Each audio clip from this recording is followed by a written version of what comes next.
Hey everybody, it's Aunt Teresa. It is Maundy Thursday, which is the Thursday before Easter. And I've been away for a while because I had some surgery and it's taken me a while to get back on my feet. I'm still not 100%, but it's coming. We're making some progress. Anyway, so today, my mom's birthday is tomorrow. Tomorrow is Good Friday. And her favorite Easter candy is coconut eggs. So that's what I'm going to make today.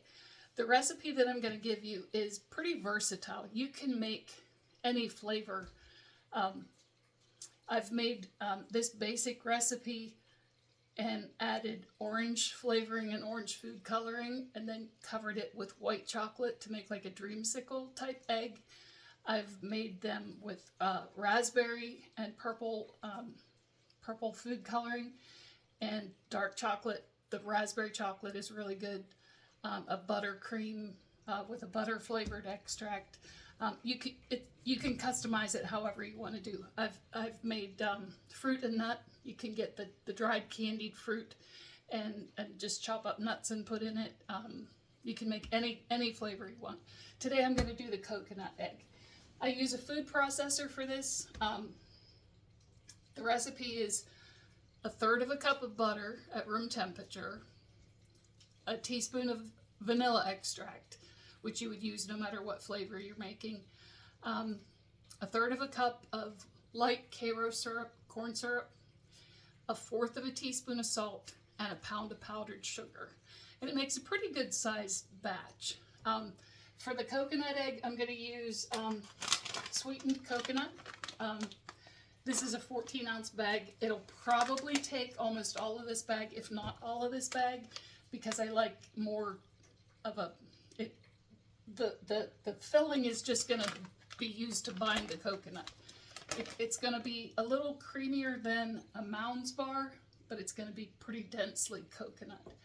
So into the food processor, I have the butter that's at room temperature.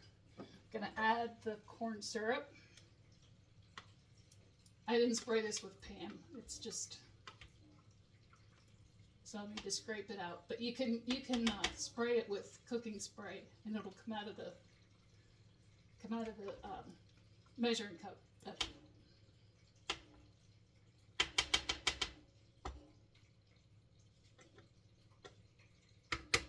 These measuring cups are from Pampered Chef.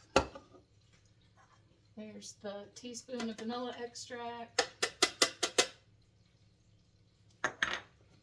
1 pound of powdered sugar. I don't sift this because it's gonna come together pretty well and I don't have to worry about lumps. And 1/4 teaspoon of salt. You could probably use a stand mixer for this, but I like to use this because I can see when it comes together. And we'll just put it on pulse at first.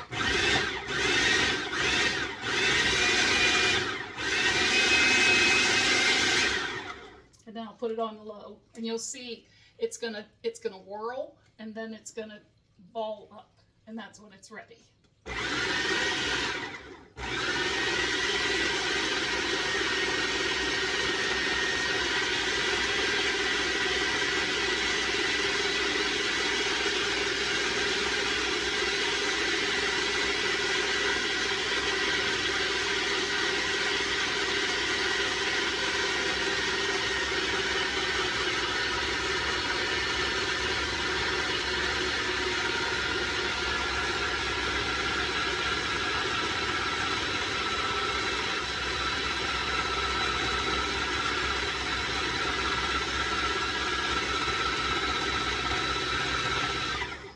Kind of hear the difference in the food processor.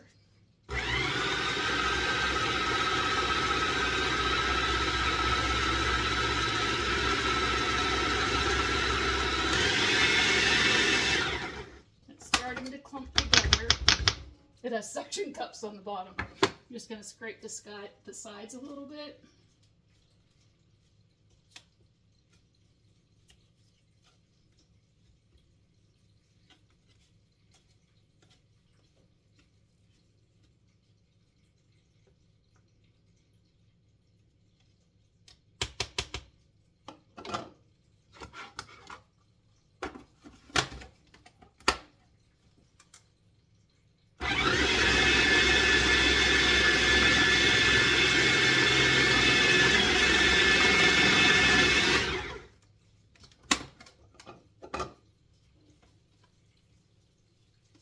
probably have to scrape a couple times.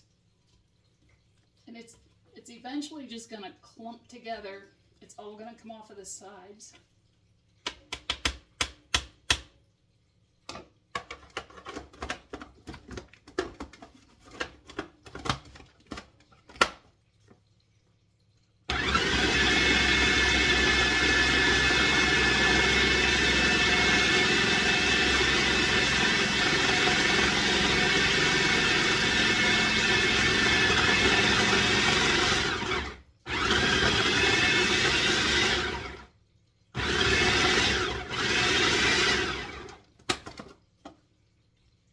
Almost there. Almost.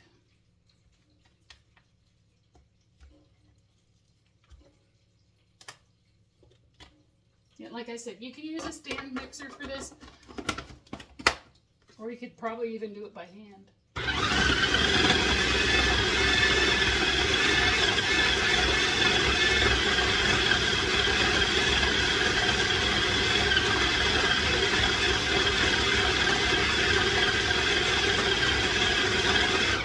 And see, when it's all coming into a ball, that's when I stop.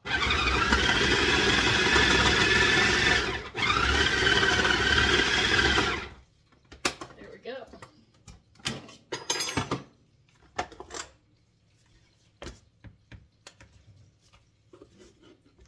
Then I put it out onto a cutting board. And of course, before I start, I wipe down the countertops, pull my hair back. You want a clean cooking surface, a preparation surface before you do cooking of any kind. That's just basic kitchen management.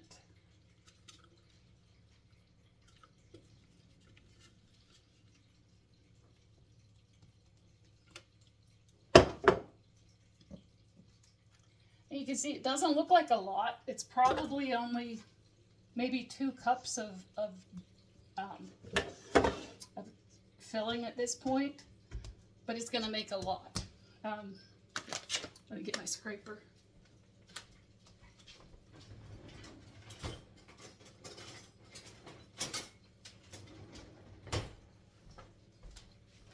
This is a kitchen scraper. These are a few dollars, but it's worth it. It's really good for like scraping things and getting it mixed together.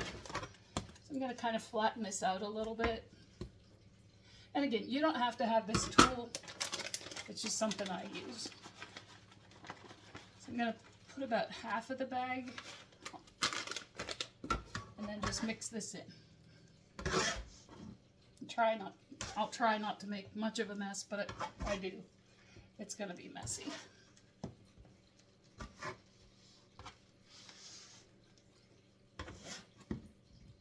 And I press it into, it's almost like a fondant. It's about the consistency of a fondant.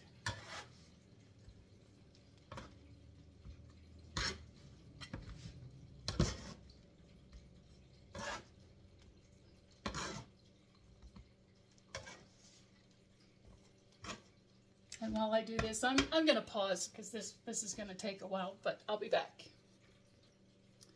Okay, this is the entire 14-ounce bag of coconut mixed in with that base candy. So I'm going to use a small cookie scoop so that they're uniform sized,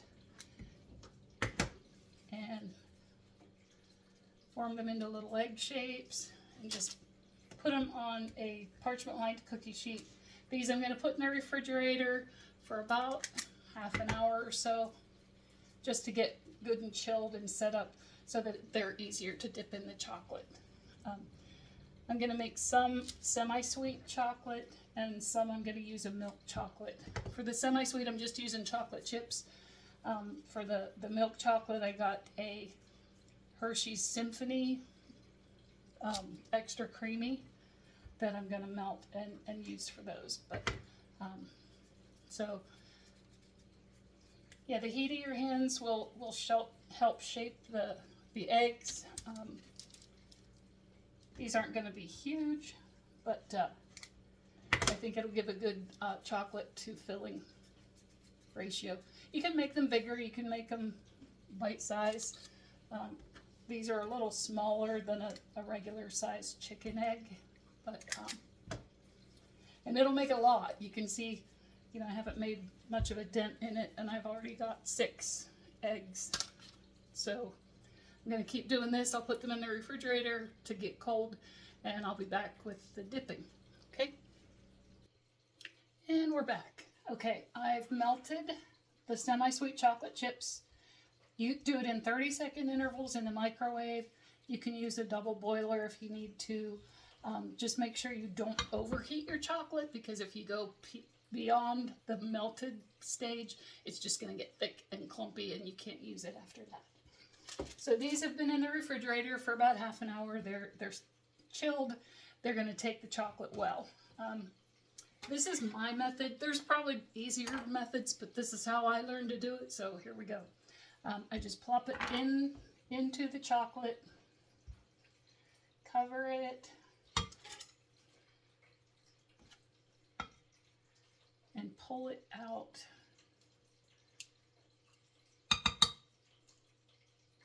Scrape the bottom off a little bit, and then just put it onto another piece of parchment paper. There you go. When you take these off of the parchment, any little threads and stuff that are on there, you can just break them off, and it'll clean up nicely.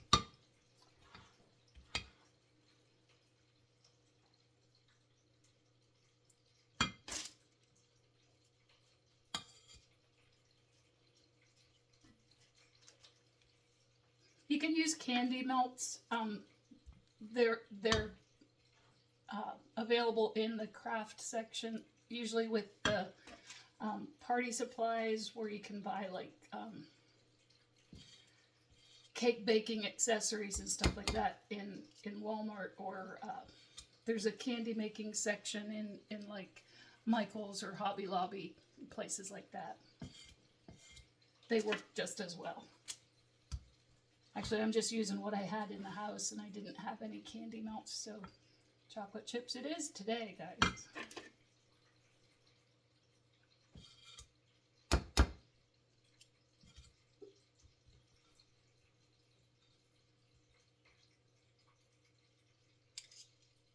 In case you guys didn't know, my middle name is not Grace, so yeah. My food might not always be pretty, but it always tastes pretty good, so.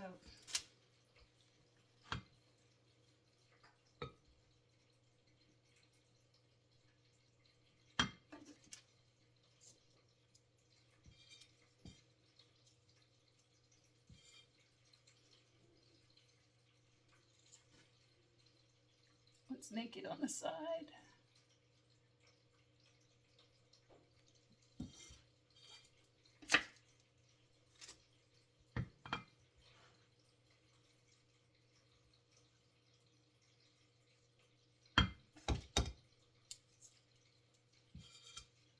Most of the things that I've showed you are self-taught before the days of YouTube videos. So, like I said, I'm sure there may be easier ways to do this, but this is how I do it. And that's the good thing about these recipes that I show you.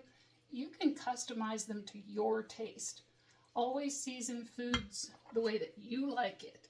Use flavors that you like. You don't have to use exotic ingredients. That's all well and good, but I was raised on meat and potatoes in central Pennsylvania, so that's basically our menu is, you know, a meat, a starch, a vegetable is a meal.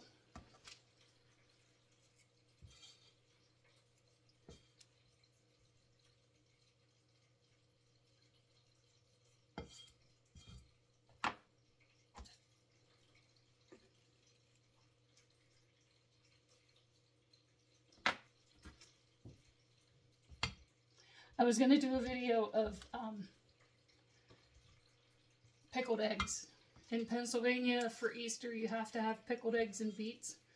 I did make them this year. My daughter helped me because I wasn't really feeling very well yet. We did those 2 weeks ago, and I have a chocolate foot. So I dropped the knife onto my foot. So it didn't cut me, it just landed. It's a messy chocolate knife. So, all right, so I'm gonna go clean up my rug and my foot, and we'll be back in a few minutes, and I'll show you, I'll cut one of these open and let you know how they are. Okay, so I went ahead and finished dipping the rest of the ones in the milk chocolate. And I have to say, I like the way they look more so than the ones that I did with the chocolate chips. But let's cut into this. And you can see it's pretty creamy, but there's still going to be a lot of coconut in there. And let's taste that.